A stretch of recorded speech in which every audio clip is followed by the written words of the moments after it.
Oh, you have to edit this out while I look it up. It's called, I gotta find it. It's called, just edit this part out. I'm just looking on my phone here. Never mind. Okay. Basically, that's it. I got it. I'm talking to you now from the same microphone I've always used, but exciting small gear purchase, surprisingly not as small as I thought, is this mic is now mounted on a boom arm and shock mount. Wow. Okay. Great. So hopefully there will be fewer thuds and weird noises happening as I accidentally hit the desk. Sure. Okay. And there's something else about this mic. So I don't know if people who've been listening to the last few episodes may have noticed the sound quality has been a bit crap. I wouldn't say crap. I would just say that it's been in flux. Let's put it that way. Well, yes, it's been changing a lot. And it has had a bit of a sort of weird, filtered, artifacty sort of sound to it, I think. And there's a few reasons for that. But we've been talking about it, obviously, offline over the last couple of weeks. And there are a couple of related issues. Part of it is the stand, which hopefully the shock mount will help.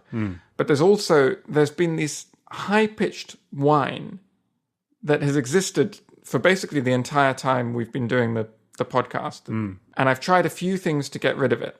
First, I followed the advice of some random on YouTube who said that when they turned the gain all the way up, the whine was much less noticeable, which is kind of the opposite of what you'd expect. But anyway, I gave it a go and it seemed to be true. So I've been recording for the majority of this podcast with the gain all the way up. Right. And hopefully people haven't noticed the whine buzzing noise too much. But it has made your life difficult because it increases the amount of clipping that I'm getting on my recording. Right, yeah. And some of the background noise as well. So the last few episodes, I've turned the gain down a little bit. And I've also been sitting a bit further back to try and reduce the height of the peaks. And that has kind of worked. And you've said the levels are much better. But now the whining problem has been back, and I've tried to filter that out, but that is what has led to these artifacts. So anyway, over the last couple of days, I thought I would finally try and get to the bottom of this problem. And so I read all the pages on the internet. All the pages. All of them. Took a very long time. Right. And it does seem to be a very common problem. People have said various things. Some people say that it's the cable that you're using, the USB cable itself. Yeah. Some people say that it's a grounding problem, a ground loop, like the problem that you had as well. Yeah. And another thing is an insulation problem at the USB hub level. People say that, if there's some sort of insulation problem, you're picking up interference from the surrounding computer. Right. So they say, try various different computers, try various different cables. I did all that. And then I looked on the Blue website itself, and this is a common enough problem that they actually have an answer in their FAQ about this issue. Wow, that's kind of good and not good at the same time, isn't it? Right, exactly. Yeah, it's a little bit... And so they said, well, first, take the microphone around, try all the different computers, different cables, which I'd already done.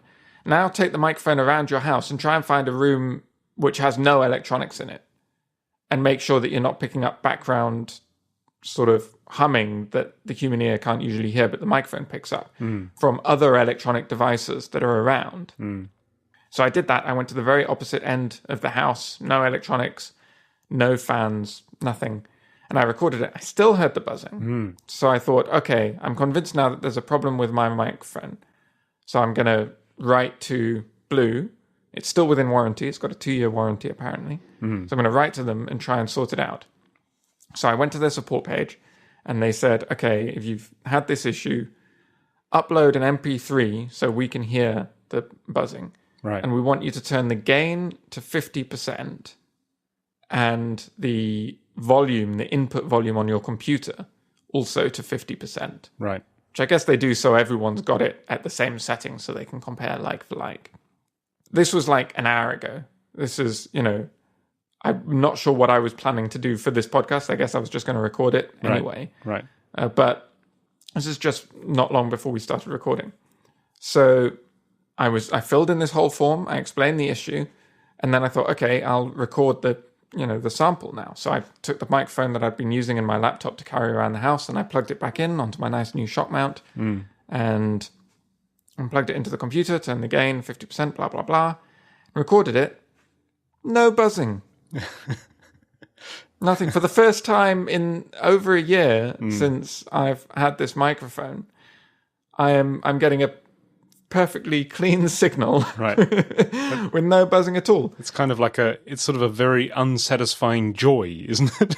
Right, exactly. It's like, well, there still might be a problem with my microphone, and as long as the buzzing doesn't resurface, I'm getting closer to the end of the warranty. Right. So it's still a little bit worrying. But at the very least, I thought, well, we're recording this podcast in an hour. There's no way I'm changing the settings now. So I've got the gain at 50%, the input at 50%. We're going to record this. Right. And hopefully it'll be okay. I don't know, it might clip a bit, but the gain isn't at 100%, which it was before. So hopefully it'll be good. And then I might fiddle with it a bit more and see if the buzzing resurfaces or not. But anyway, hopefully, fingers crossed, touching my wooden table, which I can do now. I've got a shock mount. Hopefully it will all be good. So let's see what happens at the end of the recording. Well, you see, this is where, tracking back to episode whatever it was, this is where we now segue into the beauty of balanced XLR microphone cables, but we won't do that because we've already talked about that. But this is kind of going to be an issue, I guess, wherever you're using anything that isn't a balanced cable. I mean, I wouldn't be surprised if it's something to do with USB. I mean, to me, audio over USB in itself is a kind of a bit of some kind of black voodoo art, which I don't really understand. It's just an analog to digital converter in the mic. That's all it is. I guess so, but somehow there's something very, very elegantly simple and wonderful about the balanced XLR cable solution, which is somehow more satisfying than 50% gain results in no more interference over your USB digital signal, which is very weird, isn't it? Right. Yeah, I know. Well, people have said, that there are USB issues, but I don't know. The amount that I've seen it online for this specific mic leads me to think it is some percentage of devices that come out of the factory have this flaw. Okay.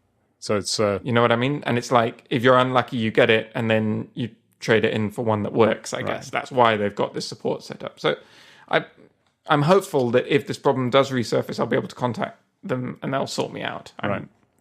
Very much hope so, because it wasn't cheap. So well, another solution is if it's possible to get a refund. I guess it isn't, but if it was, another solution for you would be to get an audio interface and a cheap microphone and a balanced XLR cable, which would solve all of your issues, no doubt. Yes, yeah, it would. I think I could have got a refund if it was within 2 months of purchasing or something. Right. I've been using this microphone for a year to record this podcast. Right. I think I'm a bit beyond that now. If this 50% gain, 50% input trick seems to work next week as well, then I guess maybe for the moment probably will be okay. It'll be interesting, maybe not right now, but after this recording or when you have time, it'd be interesting for you to experiment a bit, like set it at 60% or 40% or to see if there's just one sort of notch where it happens to work, and the rest of the time it doesn't. A sweet spot where where there is no more interference.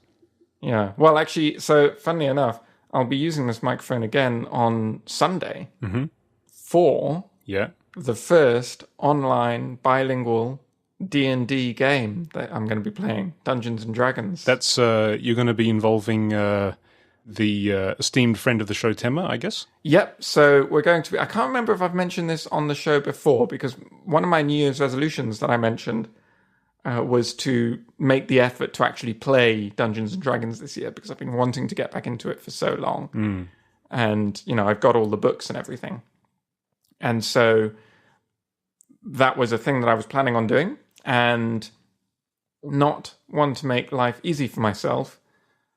We're also doing this bilingually. So the group that I've formed to play consists of, there's I'm going to be DM, at least for the first game, and then there's 4 players. And of those 4 players, one of them speaks only English, one of them speaks only Japanese, and the remaining 2 speak both English and Japanese. Wow, that's going to be... it's going to be an interesting logistical challenge. Yeah, I mean, it's going to work, but I just sort of wonder about the entertainment value for those members who only speak one language. Yeah, well, I think we're going to have to see, and it may turn out to be a complete non-starter. Like, all we can do is try it out. But the idea that we've got is Tema and I are going to take it in turns to be DM. And when I'm DM, the game will the natural center of balance for the game, if you like, will shift towards English. So I will be DMing in English, and I will sort of act out all the parts of the NPCs and things like that in English. And then Tema, in a side, sort of just in a chat window or something like that, will be translating what I'm saying, typing out the Japanese translation of what I'm saying for those people who would rather sort of read it in Japanese. Wow, that's going to be intense. But people can speak whatever language they like, right? Because I understand both. So we don't have to do the translation the other way. Right. Like, the Japanese speakers don't have to speak Japanese and then have Tema type to me what they said in English. So it's only a one-way translation, really, unless the Japanese speaker and the English speaker want to talk to each other. Right. In which case we'll figure that out. But then when Tema is DM, which the first game is going to be with me as DM, and then the next one will be Tema, and that game will be run mainly in Japanese, and I will be doing the translations, typing out the translations to English for the English-speaking player. So I would like to try at least one game of each before we judge how viable this is and whether we should continue playing. Right. Because I would like, I think both people should experience both sides, right? The Japanese speakers may be frustrated in the first game, but then really enjoy the second game, and vice versa for the English speakers. So, I think it's worth trying both. But if we can make it work, I'm really excited about it, because I've been wanting to play for ages, and it means that I get to be both DM and player. I get to experience both sides. Wow, it's very, very ambitious. You are definitely blazing new linguistic cross-border grounds there. Good luck for that. Yeah, we'll see how it goes. It's exciting. I would like to tell you all about the adventure that I have planned, because I've finished it now. I've actually written it out as well to try and to give myself the maximum leeway to concentrate on the difficult logistics that are inevitably going to be involved with playing a game in 3 different time zones and 2 different languages. Right. I don't want to have to be improvising too much, so I've actually prepared more than I usually would as DM. And I think it's quite an interesting adventure.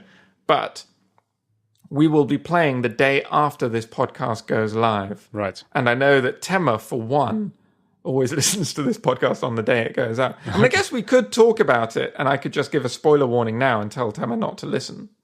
What do you reckon? No, let's hear about it. I'd like to hear about it all together, like the experience together with the story and things like that. So why don't we cover it next week? Yeah. Or next episode, I mean. Next episode, yeah. Okay, cool. It's good luck for that. As I'd mentioned before in the previous episode, after the special guest appearance by the man himself, Tema, in several episodes ago, you and he speak very, very similarly. Like listening to him talk and listening to you talk, obviously the tone of your voice is different, but your pronunciation and your kind of expansive vocabulary that you both have is very distinctively similar. So having both of you speaking the 2 languages, both sharing the role of DM, is going to be very interesting and entertaining for your players, I think. Yeah, well, we'll see how it goes. Tema is a very good DM. I said I haven't played D&D in ages. I did play a few games in Japan with Tema as DM, and that was an all-Japanese group. I was the only non-Japanese person there, so that game was entirely in Japanese. And it was good fun, but, I'm comfortable conversationally in Japanese, but I'm not really at the level where I can be, like, realistically role-playing a character. You know what I mean? Like, my character was supposed to be like a kind of old-fashioned elven nobility kind of character. Right. But I'm not capable of speaking Japanese in any other way than scruffy English programmer. Right. So, I found it just a little bit frustrating that I wanted to put in more into the role-playing aspect of my character, but I wasn't really able to do it because of the language barrier. So I'm looking forward to being able to play a character naturally the way I would like to in English. Right. And have that not be a problem when it comes to my turn to play. If it's possible, what would be really nice is if you could somehow record maybe 2 or 3 minutes of it so that people could hear what it's actually like when you've got 2 bilingual DMs playing a game with 2 what would you call it? Monolingual, I guess is the right word. Monolingual players, switching languages, translating here and there. It'd be really interesting to hear what that actually sounds like. Yeah, well, we'll see how it goes. Obviously, we're going to be talking online. Like I said, we're in 3 different time zones. We're Pacific, Eastern, and UK time zone. Right. So that's already awkward. And we're going to be speaking to each other online. So we'll all be using microphones anyway. So I probably will record the call just for the sake of it. Right. And we'll see after the fact whether there's anything salvageable from that. Well, good luck for it. It's pretty exciting. Actually, it gives me a sense of hope because I think I might have mentioned it before. Actually, maybe I didn't. But my brother had a hobby of collecting role-playing rule books. Oh yeah, we did talk about that a little bit. Yeah. Yeah, and he loved the rules and the systems behind the role-playing games just as much as he enjoyed playing them. And because in those days, I was sort of like 9 or 10 or 11, around that age. I was sort of much too young, really, to be very useful in a role-playing game with 18, 19-year-olds, which is what my brother's age at the time. And so I played several games of D&D, and my first kind of real engrossing, captivating role-playing experience was actually 20 years ago when I lived in China. And we had a friend who was very familiar with various role-playing games and just had to have like 3d6, 3 6-sided dice that he brought with him just in case there was an occasion. And basically we kind of played his kind of bootleg rules, where basically from the player's point of view, it was actually really good because all we needed is a piece of paper, and he told us to write down some key things, some key numbers, some stats, a little bit of history or something like that, and name, and basically he took care of everything. So we really, all we had to do was just sit at the table, and he would do the whole thing for us, and he would roll the dice, and you could just, it really was, there were no rules to learn. Basically he would ask you what you wanted to do, and you would say it, and then he would roll something and write something down, and then he'd tell you what happened, and it was just really kind of easy. And that was my last, so that was 20 years ago, it was my last actual proper role-playing game experience. And I think life kind of got in the way with, getting married and being in bands and being busy with work and then having children and sort of all things that basically prevent you from having 3 or 4 hours free to sit down with some friends around a table to do something. So, if that works out, it kind of gives me hope that maybe there's a chance I could actually try a role-playing game again. Yeah, it'd be good. I mean, I think obviously it'd be a lot easier when you're not dealing with this whole 2 languages and everything. Yeah. So if this works out, then I think that's proof that anything can, really. Yeah, I think basically, yeah. So 2 weeks ago, just actually on the very day that the last episode of Station 13 came out, I had my monumental gig. Monumental? How did that go? It was monumental. I actually found out, rather unfortunately, about 40 or 50 minutes before I got to the venue, that the venue itself has previously seen performances from such musical luminaries as King Crimson and Bryan Adams. I say unfortunately because that kind of made me a bit nervous. It's like, what kind of place are we going to be playing in if King Crimson chooses to play there? So I can proudly say that I stood on the same stage as Tony Levin, who is King Crimson's rather famous bass player. Anyway, it was really, really good. Really, really good. The venue was really large. It's actually a church in the middle of the city. All right. It's a church, but it basically is a concert hall. It seats maybe in total, maybe 3,000. And I'll show there's sort of it's a tiered seating. So you have the ground floor, then you have like a first balcony, and then the second, I don't know, there's probably a gallery perhaps. I'm not sure what the proper name for it is, but there's a kind of room up the top as well. And the event organizers for this gig, they only rented out the ground floor because they weren't sure that they could sell enough tickets to fill up, more than the ground floor. As it turns out that's actually extremely expensive to gain access to all 3 floors of this venue. So basically the way that the system works is that you pay the venue owners for the amount of space that you want to use. So if you want to use like the balcony as well as the ground floor, then it's, much more expensive. Anyway, so then they had the ground floor. So they sold out all the ground floor tickets. So it was probably about 900 people there, I think. And yeah, we turned up and did a sound check. They had a really great sound guy that was there as well.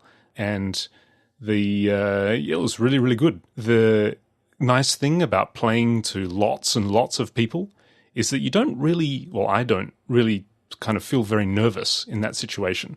It's much more nerve-wracking playing to a very, very small crowd where you're very close up to people. But where you're on a stage and you've got lights pointing at you and, at moments when you see the crowd, it's just this large sea of faces that you can't really see very clearly. Somehow that's a lot less intimidating than if you're in a small venue with people just a few meters away looking right at you, where every reaction on their faces you see very, very clearly. In this case, I couldn't really see very much, actually, so that's good.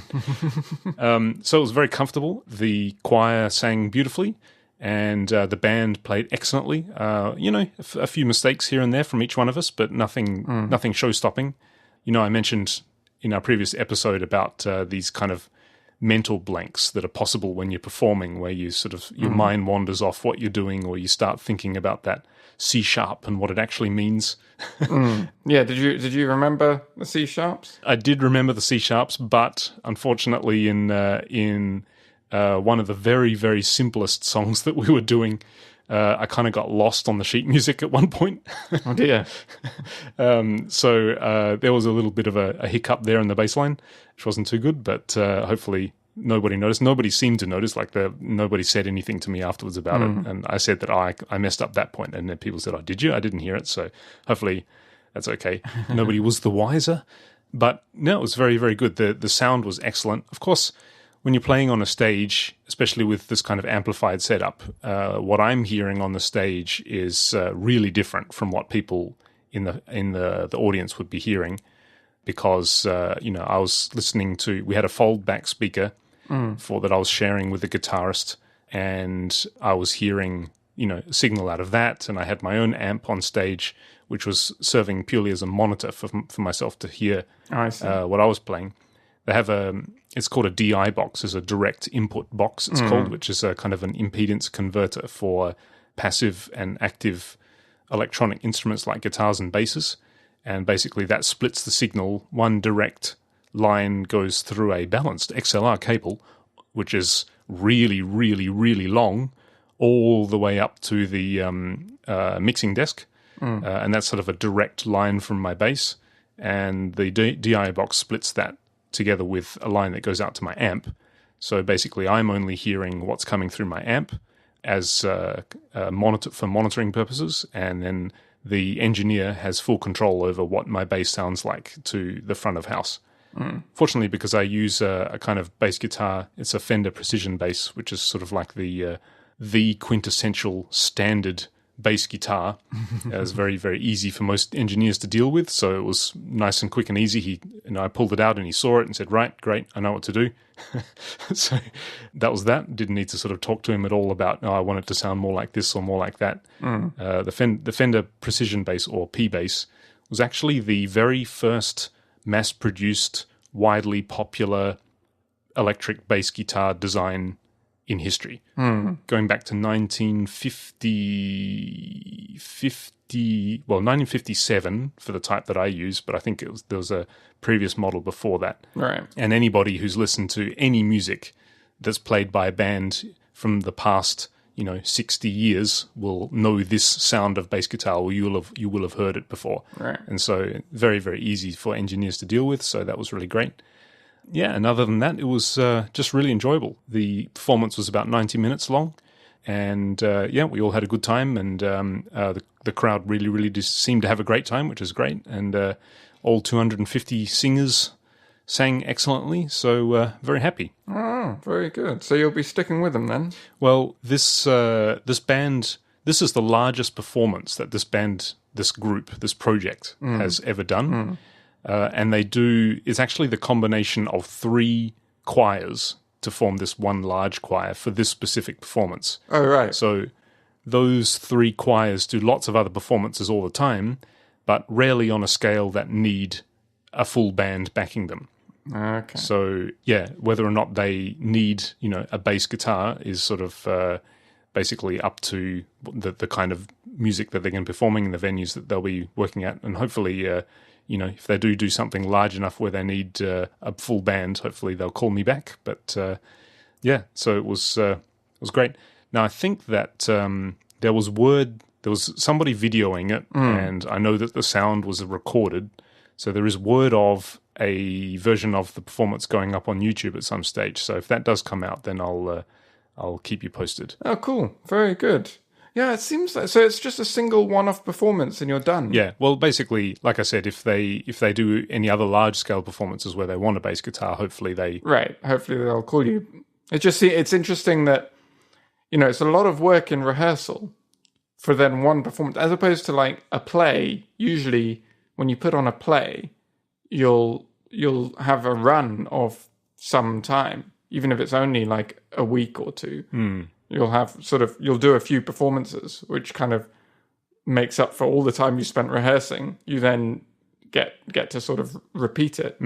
I guess you've packed in, 900 people is a large audience. So you might have done a week's worth of performances of 100 or so people each, but you've packed them all into one single huge performance, essentially, right? Yeah, and it was quite long, and also you've got 250 people's logistics to deal with to actually get this together. Yeah, that's true. That was a lot of work. Yeah, that's unusual in itself. And the other thing is that, here's a pro tip for anybody who's doing this. Make sure that you go to the toilet before the performance, well before the performance starts. Because when you have 250 people ready to get on stage, it's like this huge line for the toilets before and I think everybody was kind of nervously wondering whether we'd actually all make it on stage in time because of the line for the toilets. Speaking of which, an observation. In Sweden, public toilets are actually genderless. Oh, right. Yeah. So you go in and basically it's a room full of all of these doors that lead off into small single room cubicles, I guess you call them, with locks on the door. Not like the... one thing I always notice whenever I go to America is that the cubicles in the toilets in America, they always have this huge gap space, underneath the door, so that you can kind of... I know, it's so weird. You can kind of actually sort of just bend down and see everybody's kind of feet with their pants down around their ankles. I'm not sure why that... I'm not sure if that's like so you can see if it's occupied or not, because they still have the green-red thing on the lock, so... I'm not really sure what the necessity of that is, but yes, there's usually a big gap at the bottom and also quite often at the top as well. It's like just the middle bit is marked down. See, that like blocked out. It wouldn't work in Sweden because in the toilet area with those cubicles, you have men and women together. Right. And so they actually do need to be separate rooms with doors that close and lock. What about urinals then? Are they in cubicles as well? Or do they there are no urinals. They're only these sort of separate, isolated rooms. So there's no sort of urinals for males to do their things. Everybody just gets handled the same way, basically. All right. So anyway, I digress. if you do happen to have the chance to play with 250 people, then I would recommend going to the toilet well before the performance starts, because otherwise you'll get stuck in a line. That is all. I'll bear that in mind. And in leading up to this performance, I decided it was about time for me to get with the times and get myself a new tuner. Oh, like for your bass? Yeah. So I've mentioned this before, I think when I was talking about, I can't remember what it was we were talking about. Maybe it was skateboards. Yeah. You know, technology kind of quietly advancing in the background is an interesting phenomenon, because I've been using the same Boss tuner for about 15 years, and it's kind of this thing that's got an input on it, and you just sort of plug your instrument into it, and it's got this display which comes up in the needle. It's like a LED needle. Sorry, not LED, LCD needle. LCD needle, yeah. Yeah, I know the one. like a fake kind of LCD needle, and you know, you use that to tune your instrument. So that's not the way that the kids do it these days, Danny. Oh, no? No, now it's all about clip-ons. Oh, okay, what's that?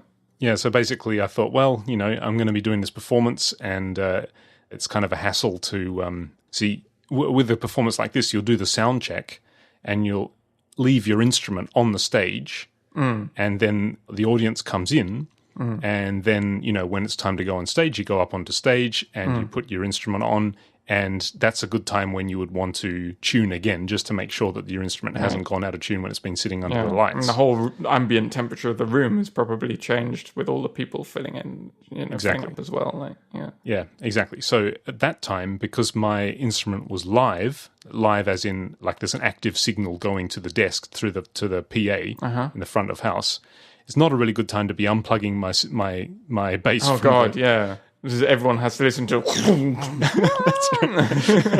Exactly. So I thought, well, you know, maybe it's time to get with the times and actually get myself a proper clip-on tuner. So I looked at the options, and there are a lot of very, very cheap clip-on tuners out there, and a lot of very affordable models. So this technology is already fairly mature, but I still have no idea. I've never heard of a clip-on tuner. What does it clip on to? Okay, yeah. So basically, the way that it works is it's got a sort of a spring-mounted rubber grip on it, and you open the jaws of this grip, and you clip it onto. In the case of an electric guitar or an electric bass, it's recommended that you clip it onto the headstock. Okay, and it then will actually measure the pitch of your instrument based on the vibrations going into the headstock. And so it's not clipping over the strings or anything like that. You're just clipping it onto the end of the headstock, are you? That's right. Yeah, that's right. So it's pretty, I don't know, pretty amazing, I think. Yeah, sounds like black magic. Yeah. So basically, it's measuring the vibrations of the instrument, Right. and then deducing the pitch from that. Right. So there are a lot of cheaper options, and it seems like of the more deluxe options, there are basically two models that people prefer. Number one is by a company from Denmark, I believe, called TC Electronics, and theirs is called the Polytune. And that is amazing, because the Polytune, you clip it on, and for a guitarist, you can actually strum all 6 strings at the same time. Oh, wow. And it can separate them all out. Exactly. So it will actually give you on this little display, which you can see because it's clipped onto your headstock, it'll actually show you the tuning of all 6 strings simultaneously. Oh, wow. That's why it's called the Polytuner. Yeah, and that's amazing. So apparently that's the first of the more deluxe options. I didn't go with the Polytune because, obviously, for a bass guitar, it's less useful. In the case of a bass guitar, it's actually kind of uncomfortable to strum all 4 strings at the same time. Right. So I went with the second of the more popular options these days, and that is by a rather famous company called Peterson. And theirs is called the Strobo Tuner. Strobo Tune? I can't remember. Strobo something or other. So Peterson is actually a company that is a dedicated specialist in tuning technology. And for since the 60s and 70s, they've had large desktop kind of oscilloscope-looking units called strobe tuners, which since the 70s and 60s, I guess, have been very popular for stadium gigs and large professional performance environments. So a strobe tuner is accurate down to about 0.1 cent, which is absolutely amazing. Basically, it uses a different kind of technology for measuring pitch, and it's called a strobe tuner because the way you look at it is it's kind of a strobe light which moves. It kind of moves in either direction depending on whether the pitch is sharp or flat. And when it's basically still, that means that you're in tune. Okay. So the Peterson strobe, I can't remember the actual name of it, but the strobe tuner basically compresses that amazing technology with 0.1 cent accuracy down into this tiny little thing that I clip onto the headstock. And it's absolutely fantastic. Like, it's really accurate and it's fast and it tracks the bass guitar really well. And I could basically leave it clipped onto the headstock of my bass when it was on the stage.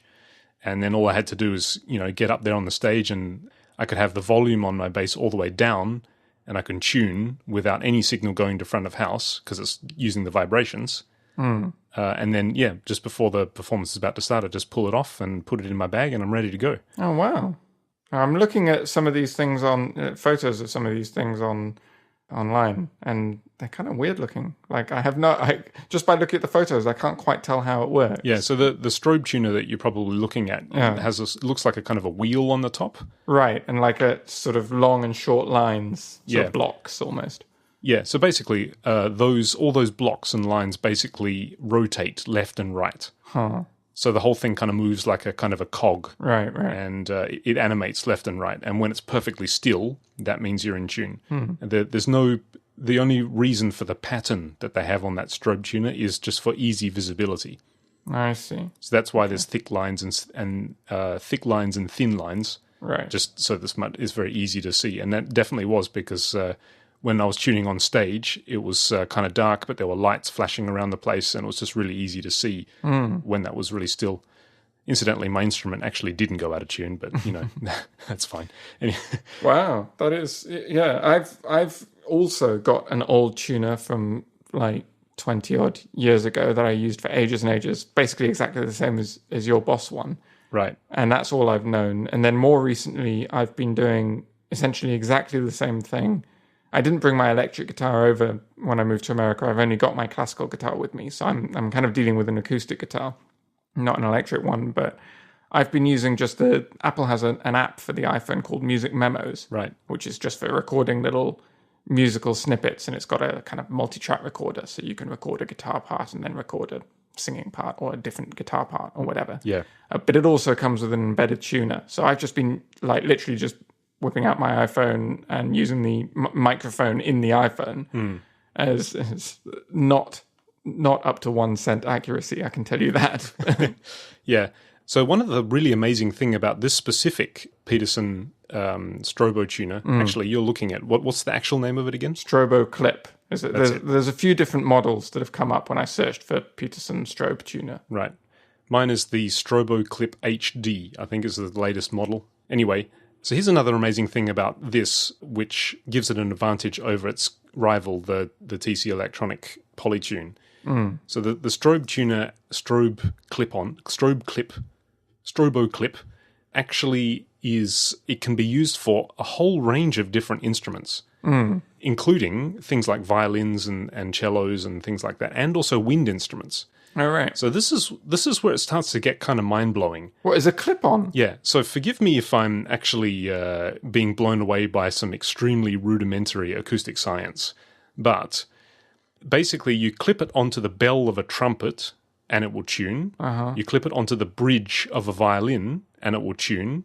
You clip it onto the headstock of an electric guitar or bass and it will tune. I suppose all of those things you can sort of imagine vibrating. Especially the bell of a trumpet, right? That's where the sound is coming out. So I suppose it does kind of make sense. But that's the bit that I'm kind of blown away about. I mean, if you can clip it onto a trumpet and you're playing concert pitch A, which is 440 hertz, right? Does that imply that every part of a trumpet is vibrating at 440 cycles when you're playing a concert pitch A? And is that the reason that it sounds like an A? Because with a stringed instrument, you can kind of understand, but still, if I clip it onto the bridge of a violin and I play 440 hertz concert pitch A, in the instructions it says that if you have poor tracking on your instrument, try relocating where you've clipped it on. Right. Try clipping it onto some other part of the instrument. Fair enough.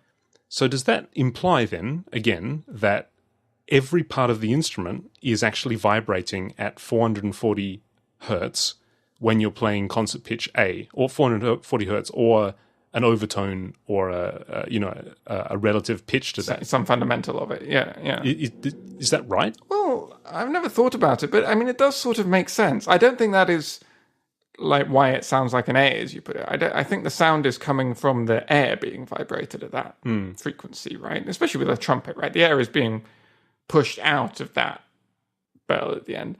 And with an acoustic guitar as well, that's why you've got the big body, right? Is to give the air more space to move, and then it comes out, right? I think it is. I think it's the air, right? It's not like reflections off the body, which is vibrating at that. So I think the body vibrating is like a side effect, but it would make sense. I mean, if electric guitar strikes me as a little bit more amazing. I'm actually very impressed that this works with electric guitars. With an acoustic guitar, you can sort of imagine you've got this air vibrating at that sort of speed and the strings vibrating at that speed, that frequency. So you can sort of imagine how the body would absorb that and also resonate at a similar frequency. I'm very impressed that an electric guitar or an electric bass also picks it up, in a way that can be picked up by the instrument and presumably not be interfered with too much by the fact that you're holding the thing at the same time, right? Right. I think it's just absolutely amazing. So there's one other really great thing about all of the Peterson tuners. So because they have extremely superior pitch accuracy down to 0.1 cent. Just for reference, I think the TC Electronic Polytune is accurate down to about 1 cent. So this is 0.1% accuracy. Wow. Because of that, there's another thing that they've kind of added on to their products to basically sweeten the deal. There's a pun there. They call it sweetened tunings. Right. Yeah, I can see that sweetened with a sort of clef logo that's on there, the Peterson Strobo. Yeah, so basically, because you have that accuracy, what it allows you to do is it allows you to set up presets for subtly different tunings. So standard tuning is equal temperament. Right. Now, with the Peterson tuners, the sort of extra bonus feature that you get is these sweetened tunings. So because you have that accuracy, they can actually have tuning presets which are subtly different from equal temperament. Right. And that is really, really useful for instruments like the acoustic guitar or the electric guitar, where the fret spacing, there are certain inherent kind of deficiencies of the design of the acoustic and electric guitar, which I guess you could call them deficiencies, but you could also call them idiosyncrasies or kind of characteristics. Right. The fret spacing is the same for all the strings, right? But they're at different frequency ranges. So exactly. So you can actually look online. If people are interested, there are various instrument makers, bass makers, and guitar makers that design accurately tuned fretboards, and they look really, really bizarre. The frets are kind of slightly, for each string, they're in slightly different places, and it looks really, really bizarre. But those kinds of fretboards are designed to basically compensate for these idiosyncrasies that are created by the design of the fretboard, basically. Right. So, especially for steel, like acoustic guitar, these Peterson sweetened tunings are ever so slightly different, such that they will give the guitar overall a certain kind of specific sound, like slightly brighter or slightly darker or more mellow, just by these tiny, tiny discrepancies in the tuning accuracy. And I think that's amazing. I think that's really, really amazing. Yeah. And so the cool thing about these Peterson ones is it's got a little USB port on the side. You can actually plug it into your computer and upload through like an a dedicated desktop app, you can actually upload your own preset tunings, which are slightly different if you should find one that you like. Right. And of course, on the internet as well, you can find them around the place, and you can upload them to try them out.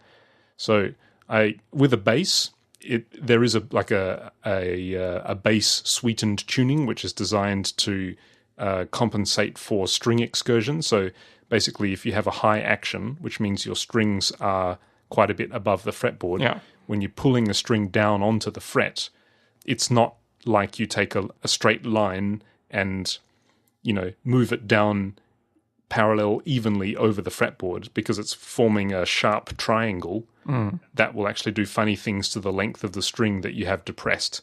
The lower that you can get your action, the more accurate the tuning will be over the frets. But if for whatever reason you need high action, for example, you play with a pick very aggressively, or you dig into the strings a lot, or you just don't like fret buzz, then that can actually affect your tuning. So these Peterson tuners, the Peterson custom tunings, will actually compensate for that, which is also amazing.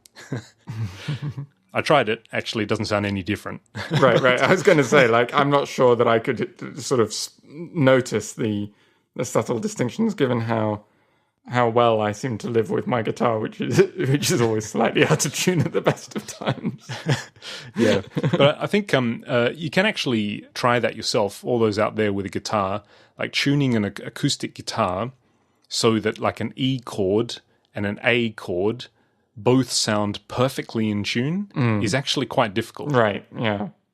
Unless you have an extremely expensive guitar that's been, very, very accurately and expertly adjusted, getting tuning right on a acoustic guitar can be very, very difficult, so that it sounds in tune everywhere. I'm looking at this some of these tempered fretboards now, actually, that you mentioned, that have got the lines of the French, the fret markers are sort of wiggly in order to account for this difference in the temperament. Yeah. And they look like whoever made them was drunk. They got them drawing these wiggly lines. I wonder what it sounds like when you bend a note as well. I suppose it would sound like bending a note, but it would bend with a sort of a different curve if you were to plot it out on a graph. But yeah, you probably, because when you're bending a note, obviously your pitch becomes very, very dynamic anyway. Right.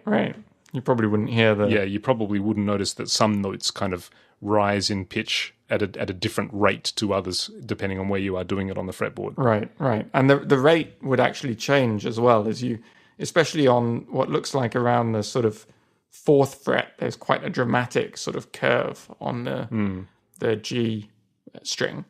Yeah. And so you can sort of imagine, if you were to plot out the difference in frequencies bending without that fretboard and bending with it, you probably wouldn't be able to hear the difference, but you'd actually be bending it sort of much less of a smooth curve, and it would sort of adjust, sort of change over time, I imagine. Yeah, that's right. Yeah, so anyway, this kind of ended up sounding like an advertisement for Peterson tuners, but if you are an instrument player, well, probably if you're an instrument player from the past 10 years, you've already got a clip-on tuner, because that's what people have these days, and I was just 15 years behind the times. But I guess I kind of sound like somebody saying, "Hey, t-shirts and jeans, pretty good, eh?" Right. I've heard of this fascinating new way to communicate with people called email. Nobody writes letters anymore. Yeah. Yeah, no, I feel the same. I had no idea. Like you say, the same thing with skateboards. I haven't looked at tuners since I first started playing guitar nearly 20 years ago. And it hadn't even occurred to me that, of course, the technology would have moved on in dramatic new directions. Yeah, so whether you want to tune to 0.1 cent accuracy, or you want to be able to tune by strumming all the notes on your guitar and just going for it in one go like that, which is also really amazing if you think about, technologically how that would have to work to sort through 6 different series of vibrations and their overtones and all the sympathetic vibrations that are happening, and isolate 6 different notes. I mean, that's also really amazing. But anyway, get yourself a clip-on tuner and match it with your t-shirt and jeans while you type email. It's the future, Danny. Yeah. Actually, I think email is already the old thing. Speaking of email, I don't know about you, Danny, but my inbox is kind of, at the moment, it's a distinct, consistent shade of GDPR, isn't it? I've got a lot of emails. There's a lot of updates to the privacy policies going on. How many have you been getting? You up to the tens? Yeah, I'm a member of a fair few emailing lists, especially for companies that make soundware, like music production plugins and effects plugins and software instruments and stuff like that. So you got to be careful. It's a bit tricky. Some of them say, click here to accept our new terms and sign up to the new newsletter. And other ones say, we're updating our privacy policy, so go and have a read if you like. Right. And there's both ways. There seems to be both opt-in and opt-out seem to be either acceptable or one set of people is getting it wrong, because some of the emails are like, if you do nothing, we'll assume you've accepted. And if you want to drop out, click unsubscribe here or something. And other people are like, we're going to unsubscribe you by default. And if you want to keep receiving emails and keep your account open, then you need to take action to continue. So you do have to read them. But so a lot of people have, obviously everyone's been getting these emails. There's been a lot of very good memes on the Twitters about putting, we've updated our privacy policy in every scenario you can imagine. Right. It is one of the comments that I saw somebody said, which rang true, is we've updated our privacy policy is the I want to add you to my professional network on LinkedIn of 2018. Right. Which is definitely getting a lot of those. But I love it. I think it's great because I have got so many emails from things that I had forgotten that I ever had an account on. Right. And I actually went through, a couple of years ago, I manually went through and tried to audit all my various accounts and either delete the account or change the password away from the sort of old password that I used to reuse on a couple of different sites, which is obviously not good. So I tried to change it to a new generated password. And so I've actually made the effort to try and do this. And there were just so many that I missed that I had forgotten that I signed up for like 10, 15 years ago or whatever. So I wish there was a sort of button that I could press that would do this, would have every service that has ever existed that's had my email associated with it send me an email so I can cancel all the ones I don't want anymore. So it's actually, I think it's a really good opportunity. I know it seems annoying and your inbox is getting flooded, but it's a really good opportunity to kind of take stock because I don't think it's going to happen again anytime soon. So I imagine that for many companies that have critical online marketing via email and newsletters, this has to be fairly catastrophic because much like our own situation where we are shifting the server that our podcasts are stored on, and some dear listeners have not yet updated their subscriptions. Which, as far as I can tell, it's one listener listening through Firefox in Sweden. So if you're listening, Swedish Firefox user, just go to the new website, station13.fm. Right. We care about each and every one of you. That's right. Yes. So I imagine that for some some companies who are very reliant on email newsletters as their, critical form of marketing, yeah, this has to be fairly catastrophic because, there's going to be, now there's basically, if you had, for example, 7,000 subscribers to your newsletter before, and now all of a sudden you need all of those 7,000 people to take action in order to, ensure that they are receiving your newsletters still, if for whatever reason you are of the camp that requires somebody to actually, resubscribe to your newsletter. Yeah, that's got to be pretty risky, really. I imagine that a lot of companies may find themselves losing a fair chunk of their subscribers because people, it went to the, junk mail, or they just didn't bother doing it, or they decided they didn't want it anymore. Or they might, and I can see it being problematic. But to be honest, I don't think anybody really makes money from email subscriptions directly, right? They don't make money from the fact that the email landed in your inbox. They make money from you seeing that email and clicking on a thing and buying it or subscribing or whatever you have to do. And so the people who don't respond, who don't take the affirmative action to resubscribe, they're probably not the people who are going to be converted into purchasers anyway, right? They're probably the people who already your email is going to their spam mail, so they're not looking at them anyway, or they just auto-delete, they just delete it as soon as they see it without reading it properly. Perhaps. In a sense, it sort of, it lets you separate the wheat from the chaff a little bit. Perhaps, but then the thing is that, as it is with any kind of online marketing, there's a percentage rate that of this many people, this percentage will actually do something. Right. And, I guess if that percentage is dependent on pure timing, if you are selling, for example, sunglasses, and, you send out your newsletter saying we have a new model of sunglasses that's on sale right now, and you send it out to 10,000 people, and you have a certain percentage that are likely to take action purely based on, for example, oh, that looks nice, I might get that, or I just lost my previous pair of sunglasses and I need a new pair, that looks great and it's cheap, I'll get that.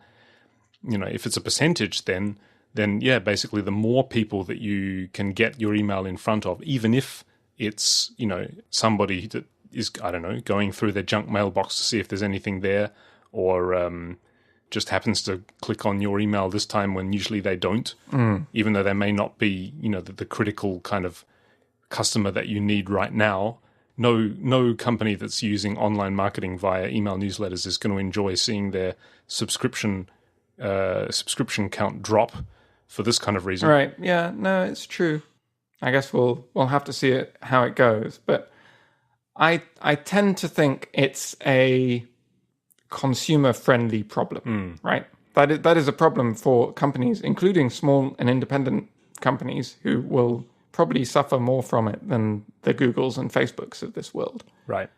But in general, I don't think the consumers are missing out on much by accidentally being unsubscribed from something they might have actually been interested in, because they can always resubscribe. One of the people affected by this was my own father. One of the GDPR emails that I received in the last couple of weeks was from my dad's company. Oh, really? So I have remained subscribed to his. I can't actually remember whether his was one of the affirmative action ones or one of the will automatically keep you subscribed, but you can unsubscribe if you like ones. You should probably ask him to see if whether he's lost, basically his subscriber count before this and then after this. Right. If he is of the camp that requires some kind of action from the subscriber, yeah, it'd be interesting to know like those statistics of like how many he lost, or whether he could convert all of them, or it may have something to do with the software that people are using to manage their newsletters, like whether you're using MailChimp or any one of the big capable mass email newsletter management services that are out there. Yeah, no, it is interesting. I mean, it may be something like I mentioned last week, when Google Reader disappeared, John Gruber lost like some high proportion of his readers that never came back. Right. It may have a similar effect. You just suddenly your subscription count takes a nosedive and never recovers. But at least in the case of Google Reader and Daring Fireball, he said something similar to what I was saying a couple of minutes ago, that he felt like the readers that he lost were the ones who didn't engage much anyway. So he doesn't feel like he lost much in terms of income as a result necessarily. Right. So another certain friend of the show recently very, very skillfully spilt tea all over his keyboard. And said friend of the show is a very, very capable programmer. So his job is basically typing on a keyboard all day. Yep. And with his previous keyboard being malfunctioning because of tea malfunction, he came to me saying, Alex, you and Danny do that Station 13 podcast, don't you? Tell me which episode to go to where I can get recommendations for programmers' keyboards. All right. And did he? He did. And my answer, unfortunately, was actually, you know what? We've never talked about programmers' keyboards. Yeah, wow. Which is something that I think regular listeners of the show will be somewhat surprised about, because it seems like something that we would talk about, but we haven't yet. Right. So, keyboards, Danny. What's the go? So yes, I'm just actually bringing up his key because he's already gone and bought a keyboard, right? He hasn't. He didn't wait for us to do this. No, that's right. I guess his needs were a little more urgent. I can see in the photo that he's put up on Twitter with his keyboard, there is a cup of tea just waiting to be spilled on it. Right. sitting right behind it. Right. So in case this one doesn't last too long, maybe we'll be able to help him out next time. Yeah, so he went and got the one of the Microsoft ergonomic keyboards, which has a split down the middle, and it's raised up so that basically your wrists are more on a straight angle as opposed to typing with your hand and on an upward angle. Right. Yeah, it sort of lifts towards the middle. Have you ever used an ergonomic keyboard? I cannot. You can't. Because I cannot use an ergonomic keyboard because the way that I type very, very quickly, but the way that I touch type is very, very unorthodox. Right. And it's the result of many decades of habit. So I'm kind of like one of those left-handed guitarists who learn to play their instrument by flipping a right-hand guitar upside down. Right. Like I'm sort of used to doing it the wrong way, basically. Right. So yeah, if I were to use an ergonomic keyboard, it just wouldn't work because I'd have to be jumping over the moat in the middle. Right. I mean, you might find that you can actually fix your typing by doing that. Because I was like you. I used to have a very unorthodox way of typing, and I actually fixed my typing. Well, I guess this will lead into the first of the keyboards we can talk about. About 10 or so years ago, I bought the DAS keyboard. Yeah. Which is quite a famous, one of the first of the sort of big popular mechanical keyboards that came out. Since, the mechanical used to be the default, right? And there was the classic IBM Type 2 clicky keyboard, which is popular on PCs. And the Apple something, I think there was an Apple equivalent. I think that's also a number 2 in there somewhere that is very popular. The aforementioned John Gruber apparently has a cupboard full of them still because you can't buy them anymore. And so if any of them break, he wants to have some spare. And those were, that was just what a normal keyboard was. And then as it became more normal for keyboards to be quieter and have less travel on them, eventually people started to miss the old clicky style of keyboard, which took more physical effort to type and also made a sound as you typed. And so this kind of cottage industry of modern keyboards being built specifically to try and give you that tactile feedback became popular. And the DAS keyboard was one of those. But as well as that, it also had the sort of differentiating feature that they didn't actually print any labels on any of the keys. So it was completely blank and black. Right. It had, all of the keys were there, but none of them had any of the letters or the numbers or anything printed on them.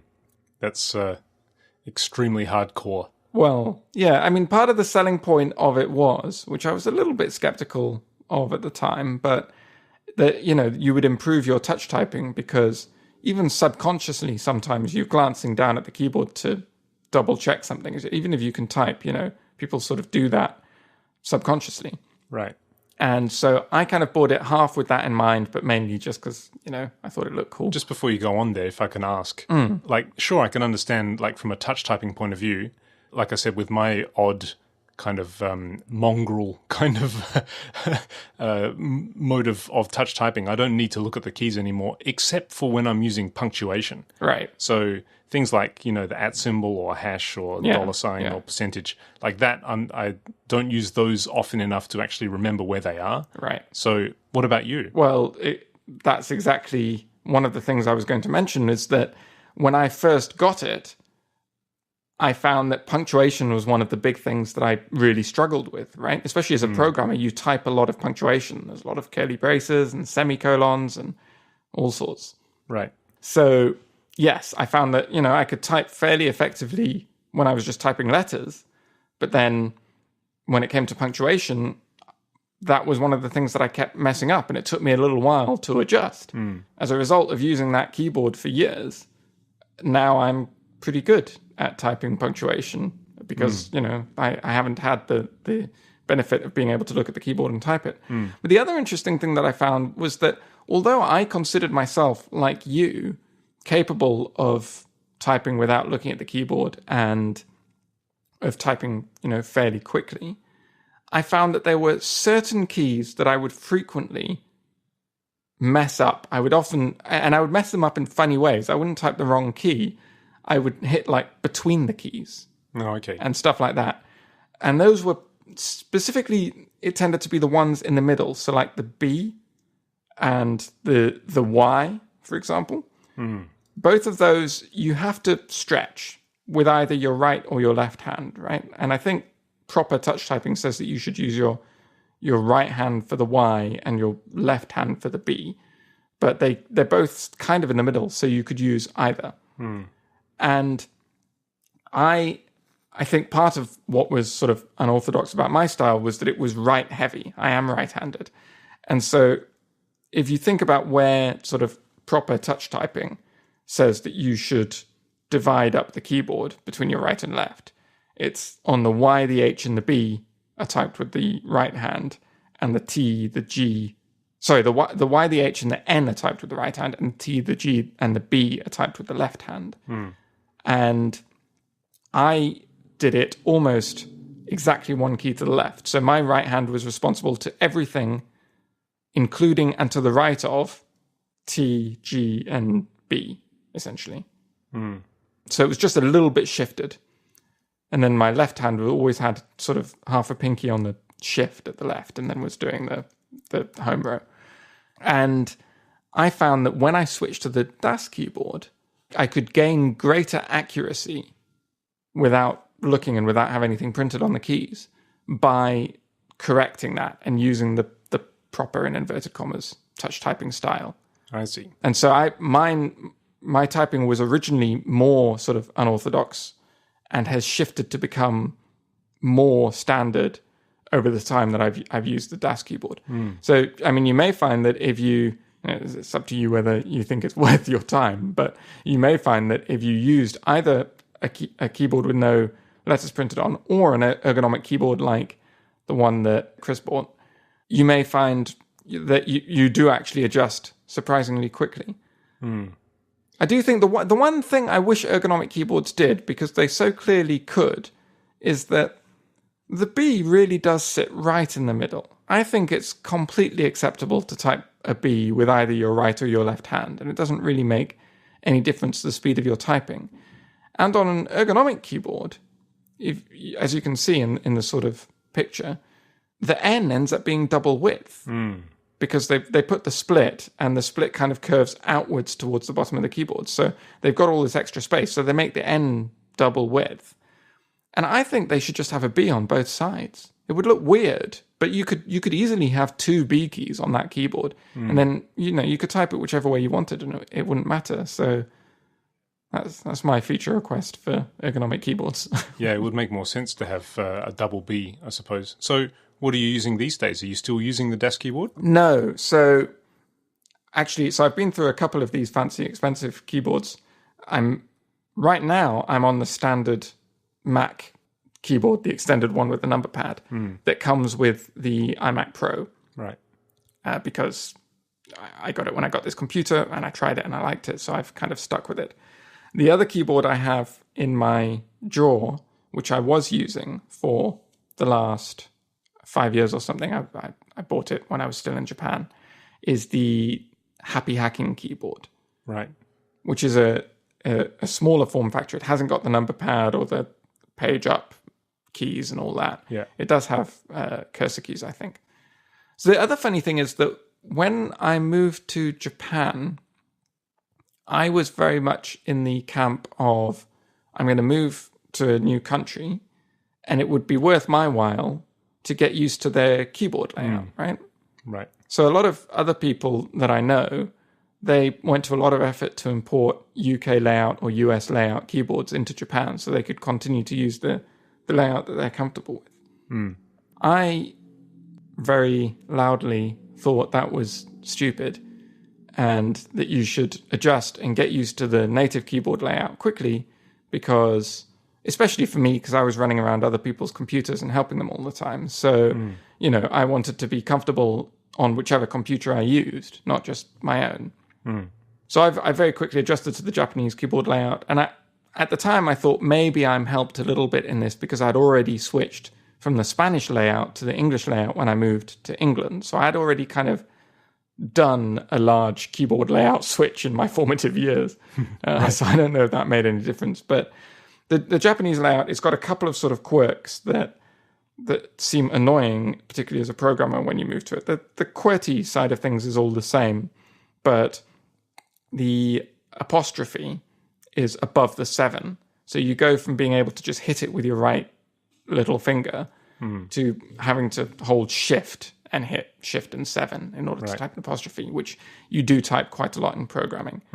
The braces are also a bit weird, but make perfect sense for Japan. But both square brackets and curly braces on UK and US keyboards are to the right of the P, and there's first the left brace is on the left, and then the right brace is on the right, as you might expect.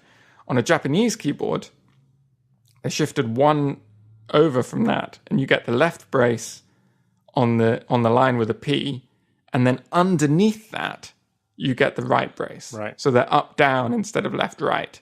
And if you think about the way that Japanese works, it's, traditionally written downwards, and Japanese quote marks, which are typed with the square brace, square bracket keys, they have a sort of top left, bottom right nature to them. Right. So it does kind of make sense for Japanese, but that takes a bit of adjusting. But now that I've used it for a while, I actually really like that as well, because the other place that braces are often arranged up and down, right, is in C code, where you open a function and you've got a curly brace and then a load of code and then a closing curly brace underneath it. Right. So it actually feels fairly natural to me as a way to type the braces. Right. Anyway, long and short of it is, I've now moved to America, and I was supplied an American keyboard by my company when I first moved here. Right. And I tried to use it for like a week, and I was like, no, forget it. I'm not using this rubbish. And I requested a Japanese layout keyboard. Wow. And so I'm still using a Japanese keyboard layout. I bought, when I bought this iMac Mac Pro, I selected the Japanese keyboard instead of the American one. And right.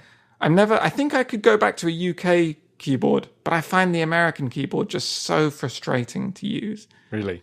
And one of the big reasons for that, I think, is the enter key at the right. Right. It's very small. It's very small. On the American keyboard layout, Americans listening will just think this is totally normal, but it isn't. You're all weird. The American keyboard layout, it fits in a single row. You've got the home row, HJKL, and then you've got, what have you got, semicolon, colon, and then to the right of that, you've got the two quote marks on an American keyboard, a quote and an at on an English one, I guess. And then to the right of that, you've got something else, maybe. And then you've got the enter, and it's on that line. And then above that, where you've got the P and then the two braces. And then I think on the American keyboard, you've got a backslash after that. Yeah, that's right. Or where that backslash usually is on like a UK layout and also a Japanese one, that's actually still the enter key. It's 2 rows high. Right. And through years and on the Spanish layout as well. So every layout that I've used in my life has this 2-row high enter key. And it turns out, I learned when I first had to use an American keyboard, I have got used to hitting the enter key exactly in the space between those 2 rows with my little finger. Right. And so on an American keyboard, I'm constantly hitting both backslash and return with the same finger, and it drives me bonkers.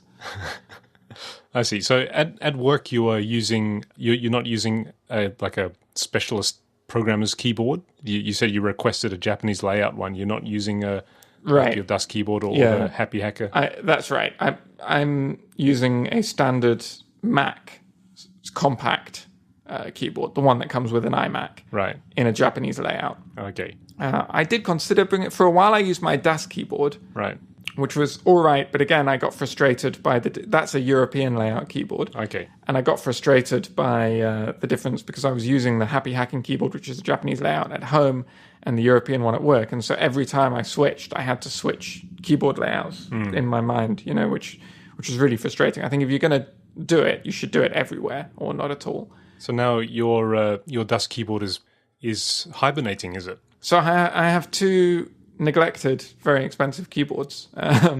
My Das keyboard is sitting in a drawer at work, Right. and my Happy Hacking keyboard is sitting in a drawer to my left as we speak. Oh, that's a little sad. Maybe you could have sent one of them or both of them to our friend who was needing a new keyboard urgently. Yeah, well, probably more urgently than international shipping from America would afford. But That's true. yeah, it is a bit unfortunate.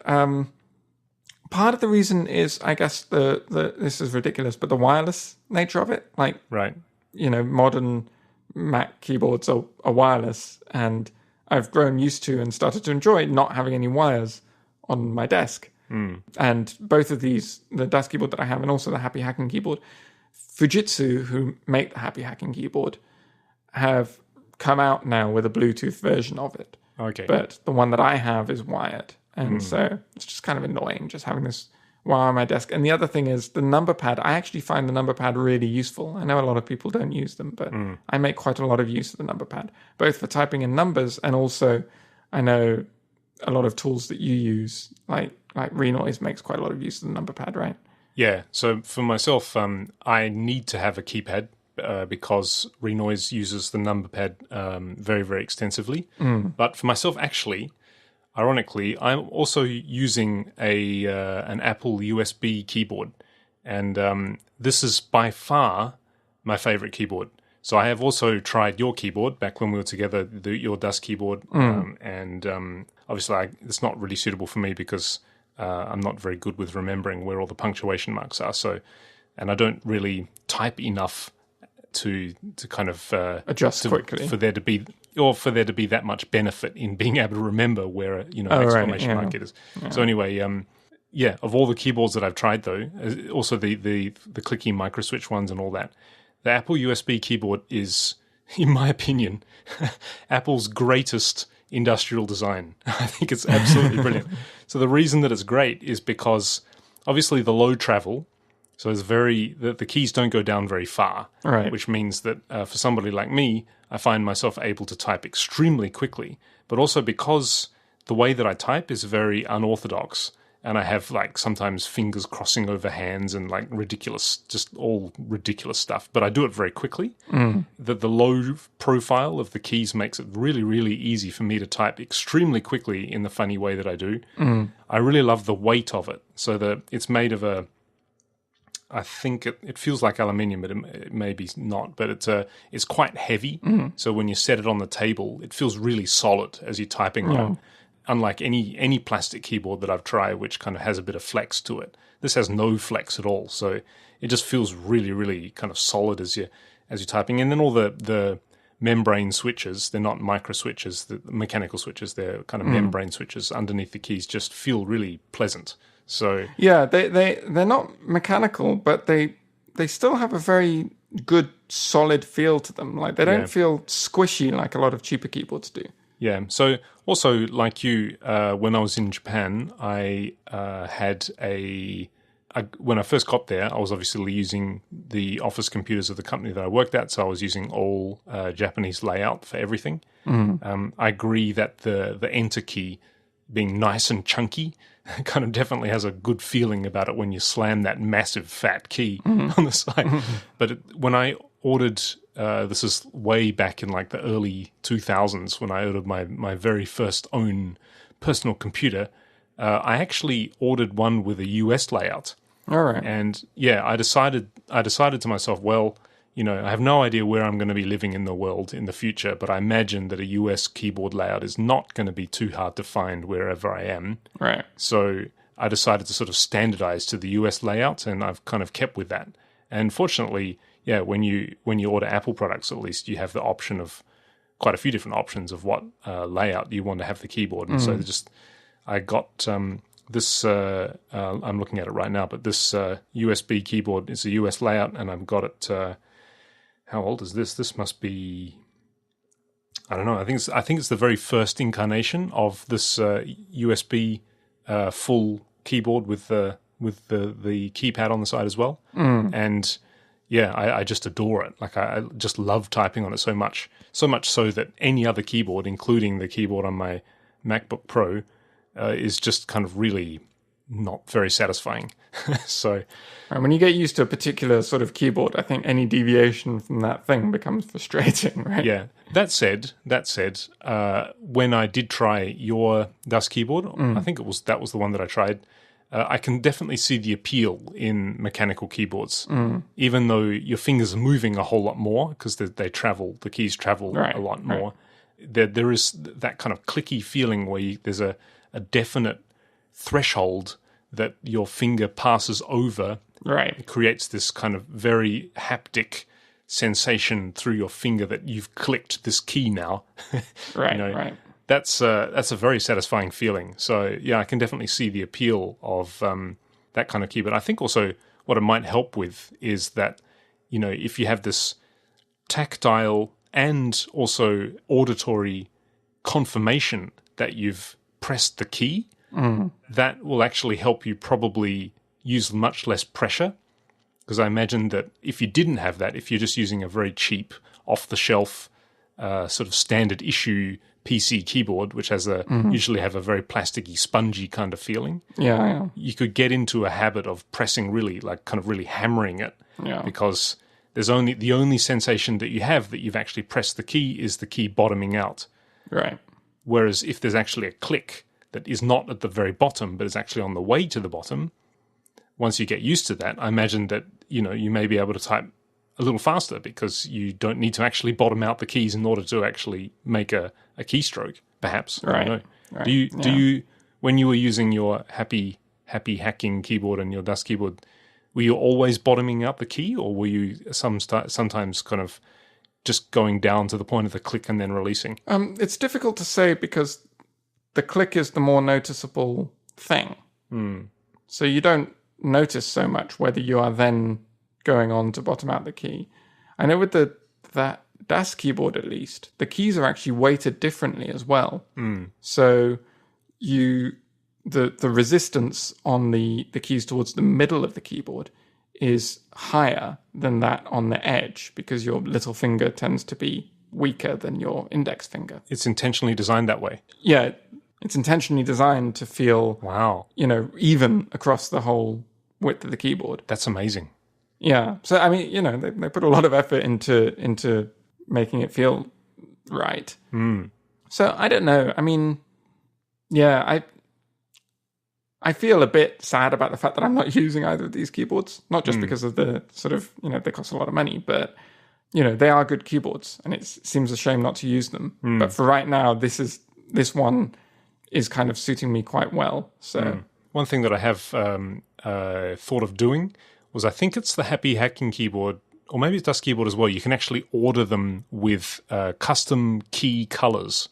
So you can have, like, for example, gamers might prefer to have WASD, a different color, because they use that for controlling when they're playing games. One thing that I've tossed up doing actually is getting one that's colored for tracker programs. Right. So for those who don't know... The piano layout, right? Yeah, basically piano layout. For those who don't know the old-fashioned tracker programs, because in those days we didn't have MIDI keyboards to input notes, your QWERTY keyboard becomes a piano keyboard. And Q, W, E, R, T, Y, U, I, that row of keys are all white keys on the piano, and 2, 3, 5, 6, 7... 9, 0 will be the black keys, and the same on the bottom row. So Z, X, C, V, B, that's all the white keys, and then S, D, G, H, J, L, etc. That's the black keys. So I don't need it because I've done it for long enough that I can very, very intuitively and quite capably actually play piano on a QWERTY keyboard now, which is very useless, but kind of cool, I guess. But yeah, it'd be kind of nice, especially if you have the chance to customize a keyboard, to do that. Of course, anybody anybody who is more practically minded would just say, well, Alex, why don't you just get some black stickers and stick them on the black notes of your white Apple USB keyboard? Nobody wants to stick stickers on their keyboards. Right. Yeah. Have you ever seen the Type Matrix keyboards? No.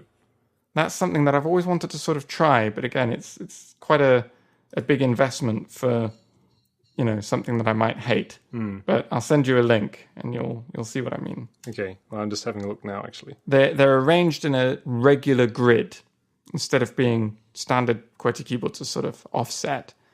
But these ones are in a irregular grid, still QWERTY layout, although they do offer Dvorak and stuff. And then they have the backspace and the enter and the delete in the middle between the letters. Wow. And yeah, it's really weird. And they reckon that that's actually ergonomic. I'm not sure. A grid doesn't look like it would be the most ideal shape for your hands, but they reckon that it's ergonomic and useful to have it that way. Wow. I'm just looking at the picture now. I don't know about the position of the shift key. Like the shift key is vertical and it's off to the side of the A on both and the sides Z. as well. Yeah. Right? Yeah. Like maybe that's just because I'm used to moving operating the shift key with my little finger.